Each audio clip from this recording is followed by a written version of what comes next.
Hey, what's up everybody? Welcome back to the channel. Today's video is the latest addition to my nostalgia commentary playlist. I'm going to be looking back at The Witcher 3, my favorite game of all time. This game opened the door for me to try out similar games in the genre. I remember back in middle school, I had a bunch of friends that were in the Skyrim. They loved that game, and they would always try to show me the game and convince me to play it. I did try it once or twice, but I never really stuck with it for long. Back then I was mostly a fan of shooters like Call of Duty, Medal of Honor, Ghost Recon, Gears of War, Halo, Battlefield, you get the point. And that all changed on a random night in May of 2015 when I was bored and looking for a new game to sink my free time into during the summer.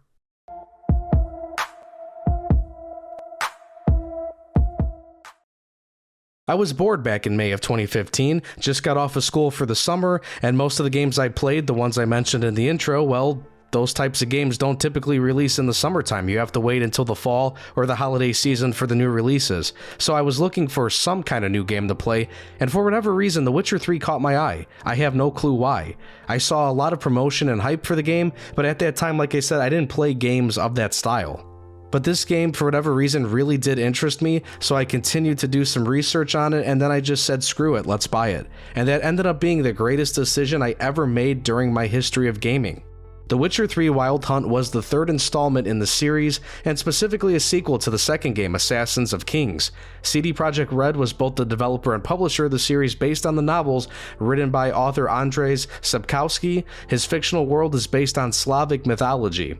You play as Geralt of Rivia, a monster slayer for hire. He comes from a group of people known as Witchers. The main storyline is about Geralt searching for his adopted daughter Ciri, who is on the run from the Wild Hunt, basically scary badass looking elves.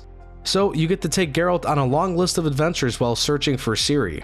As you complete main quests, side quests, and other tasks, you'll be able to hack and slash monsters and bandits with swords using magical abilities called signs and a crossbow that sucks. Geralt always carries two swords at a time. The silver sword is used on monsters and the steel sword is used for humans and regular beasts like wolves. Geralt uses 5 different magic abilities, again called signs. Igni is a fireball spell, essentially. Ard is a powerful blast that staggers and pushes enemies away. Axii allows you to stun or control an enemy. Yrden is a magical trap placed on the ground that will wound and slow down opponents. Lastly, Quen basically creates an active shield for yourself. You can protect yourself from getting hit at least once. It's fun to fight any enemy in this game because over time you figure out the best ways to take down enemies, like which sign is good to use while waving your sword around. Quen is very important on higher difficulties, and then Igni is one of my favorite to use. Enemies getting damaged by fire while trying to extinguish it makes it a lot easier to hack and slash them. Then you have bombs and crossbows. Bombs are mostly helpful when it comes to taking out monster nests. They aren't super useful in other instances. I guess they can be useful when trying to deal with a group of enemies. The bombs can damage or stun them. Human enemies can be blown to bits, which is pretty cool, but other enemies are usually stunned more than killed. I don't hate much in this game, but the crossbow is horrendous. Shooting the crossbow at enemies is the equivalent of picking up a rock and throwing it at an enemy. You will never kill enemies with it unless they have basically 1 hit point left in their health bar. Sometimes you can stun enemies with it, and that can be helpful. And the best use of the crossbow is when you encounter harpies. These flying monsters can be tricky to kill. Your swords and signs won't reach up that high in the sky to hit these things, so shoot a bolt at one and it will bring them down to the ground so you could stab them with your sword. You can also kill drowners instantly if you are in water. The crossbow is more of a tool than a weapon. It's a bit disappointing because you'll be able to acquire more crossbows as you play the game. You could buy them from merchants or you will earn them through quests, and none of them are really any good. They statistically look like they get better, but they really just don't do much. And then there's also a variety of bolts you can use, and again, the effect is minimal outside of stunning and dropping flying enemies or killing some in water. There's also quite a bit of armor choices in the game too. There's 4 pieces of armor, chest armor, trousers, gloves, and boots. There's a bunch of different looks between the different types of gloves, boots, and whatnot. I'll talk about the DLC later on, but one of the cool DLC features includes dye, which allows you to change the color of armor. So if you find a piece of brown chest armor and you want to turn it purple, all you need to do is find the proper dye to use on it. Armor comes in 3 types, light, medium, and heavy.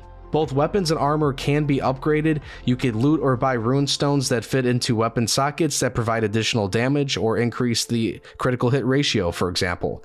Glyphs can be added to armor sockets to increase the power of the 5 signs. You can find Witcher school gear sets, which include some of the best armor and swords you could find in the game.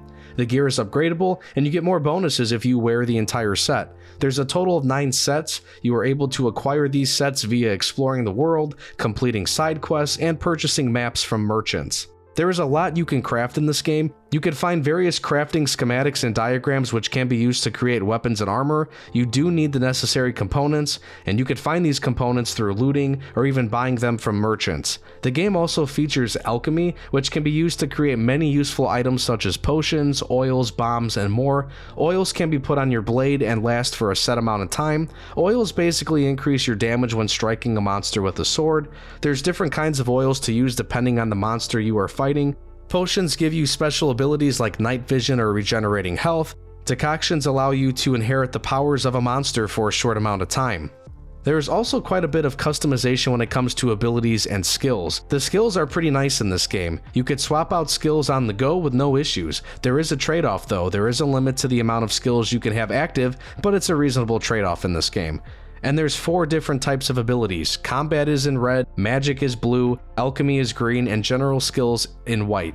There are 20 skills for combat, magic, again called signs, and alchemy. Then there's a total of 10 general skills. To keep it quick and simple, combat skills allow you to increase damage, add different combat moves, and add other effects like bleeding. Skills for signs allow you to increase its duration, range, and amount of damage dealt. Skills for alchemy add or upgrade abilities for oils, potions, mutations, and bombs. General skills are used for adding to your maximum health. You could heal quicker, or even upgrade your stamina.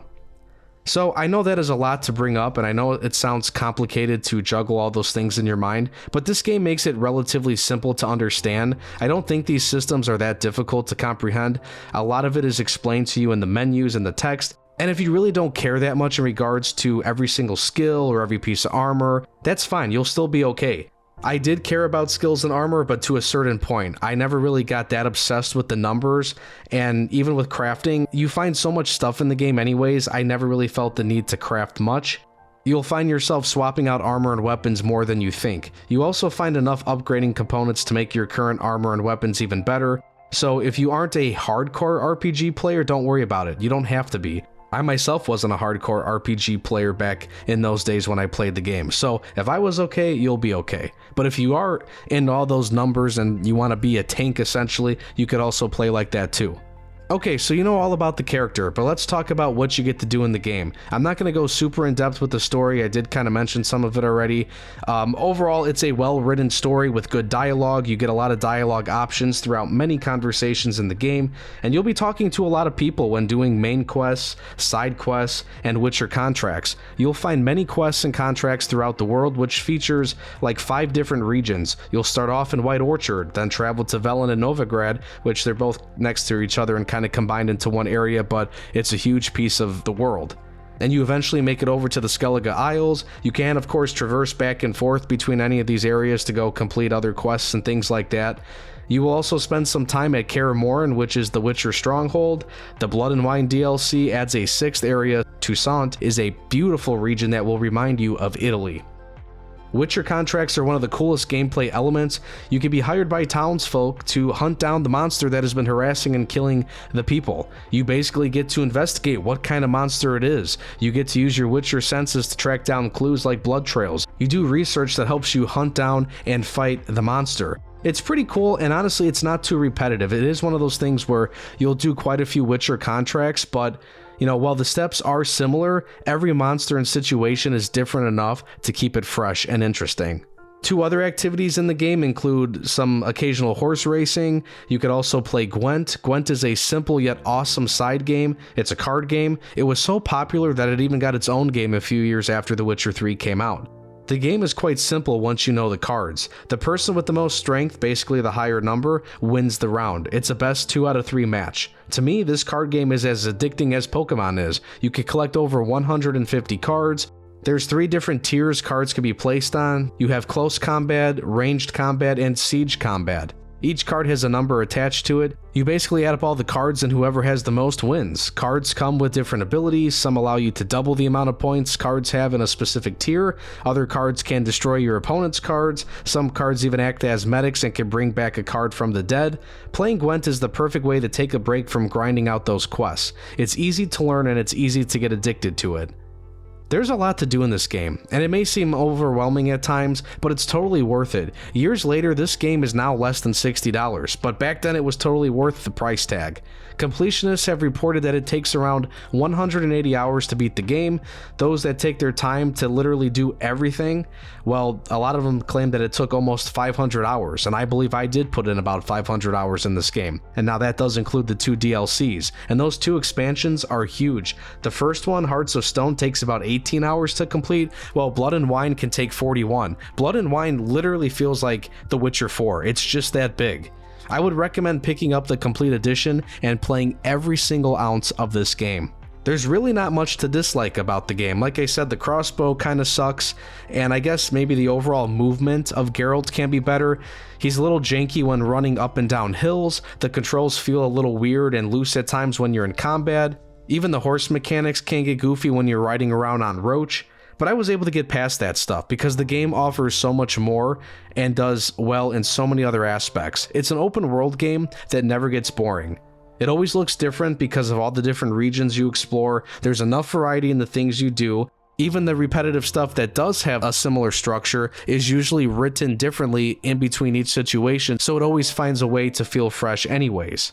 And it's not that you need 100 different types of missions to complete, it's more of how can you design each quest and encounter differently so it never feels the same. That's tough for developers to do with open world games, and The Witcher 3 is the one game I've played where it never gets old. CD Projekt Red did really well with this game. The developer also did a great job with their version of live service. Yes, you had to pay for the 2 big story DLCs, but they were priced fairly. Hearts of Stone was only $10 for a 20+ hour experience, and Blood and Wine was $20. So you basically paid $30 for an additional game. That gave you really over 50 more hours of gameplay. They also released 16 different sets of free DLC. In that free DLC, it included stuff like armor, hair and facial hairstyles, different character skins, armor, crossbow sets, quests, new finisher animations, new game plus, even a Gwent card set. So plenty of stuff was added to the game.